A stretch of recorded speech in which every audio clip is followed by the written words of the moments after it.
ప్రతిపక్షం లేని గత కాలపు ముఖ్యమంత్రి వారి పార్టీ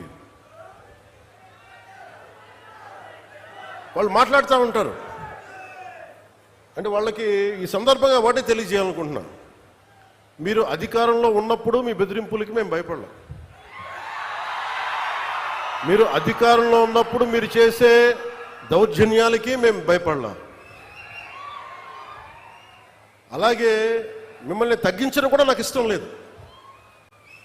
కానీ మీరు బాధ్యతగా మెలగకుండా ఒక్కొక్కరిని చంపేస్తాం, మళ్ళీ మేము వస్తాం అని మీరు పిఠాపురం లాంటి చోట కూడా మీరు చిన్నపిల్లల మధ్యలో కాస్ట్ ఫీలింగ్స్ పట్టుకొస్తే మిమ్మల్ని మీ అధోగతికి నేను ఏం మాట్లాడను, మీ దిగజారుడుతనానికి నేను ఏం మాట్లాడను. ప్రకృతిని ప్రేమించేవాడు, దైవ తల్లిదండ్రులను గౌరవించేవాడు చేసే పనులా ఇవి? పిల్లలకి కులాలను పట్టుకొస్తామా, ఆపాదిస్తామా? వేరే దారులు లేవా మీకు పాలిటిక్స్ గురించి మాట్లాడడానికి? సిగ్గుందా ఒక్కొక్కరికి అలా చేసే వాళ్ళకి?